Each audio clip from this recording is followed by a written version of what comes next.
అంతే sir nomination వేసి బయటకు వచ్చి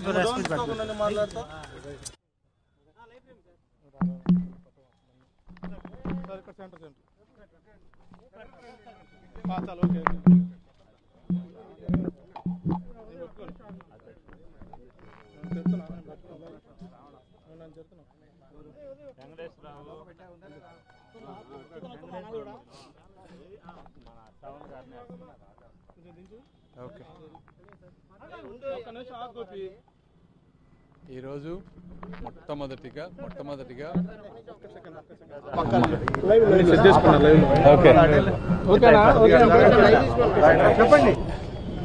ఈరోజు ఫస్ట్ ఈ నామినేషన్ కార్యక్రమాన్ని ఈరోజు నామినేషన్ కార్యక్రమాన్ని విజయవంతం చేసినటువంటి తెలుగుదేశం పార్టీ, జనసేన, బీజేపీ నాయకులకు, కార్యకర్తలకు, అదేవిధంగా ఈ కార్యక్రమానికి వచ్చిన గుంటూరు ప్రజలందరికీ కూడా నా మనస్ఫూర్తి కృతజ్ఞతలు. ఎంత ఊహించనటువంటి రెస్పాన్స్ ప్రభంజనంలాగా ఈరోజు వచ్చింది.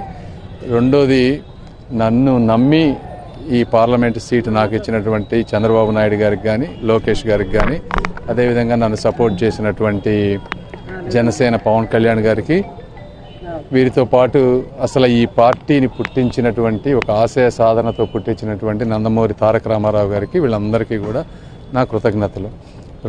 మూడోది, ప్రజలకి దీనివల్ల కొంత ట్రాఫిక్ బ్లాక్ అయ్యి అంతా అయింది. వాళ్ళందరికీ కూడా నేను సారీ చెప్తా ఉన్నాను. కొంతమంది ఇబ్బంది పడి ఉంటారు ఈ ట్రాఫిక్ సమస్యల వల్ల.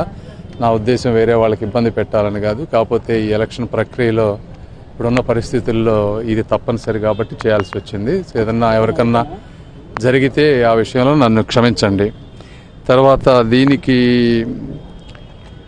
ఇప్పుడు ముఖ్యంగా ఇంకొకటి ఏంటంటే, ఇదే ప్రజాస్పందన రేపు మాకు ఓటింగ్ రూపంలో కూడా రావాలని మనస్ఫూర్తిగా కోరుకుంటా ఉన్నాను గుంటూరు ప్రజలందరికీ.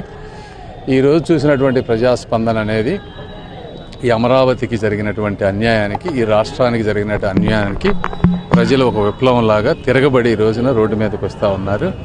నాకు తెలిసి ఈ ప్రాంతంలో ఎలక్షన్ అనేది it is just a nominal. Already ఒక భారీ మెజారిటీతో విక్టరీ అయిపోయింది అనేది నేను పర్సనల్గా భావిస్తూ ఉన్నాను.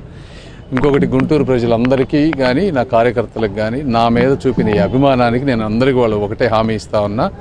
మీరు పెట్టుకున్న నమ్మకాన్ని ఎట్టి పరిస్థితుల్లో కూడా నేను వమ్ము చేయను. ఇప్పుడే కాదు, నా కంఠంలో ప్రాణం ఉన్నంత వరకు అవినీతి లేకుండా, స్వార్థం లేకుండా, రాగద్వేషాలకు అతీతంగా గుంటూరు ప్రజలకి, ఆంధ్ర రాష్ట్ర ప్రజలకి నా శక్తి మేరకు సహాయం చేస్తానని మనస్ఫూర్తిగా తెలియజేసుకుంటూ సెలవు తీసుకుంటున్నాను. Thank you.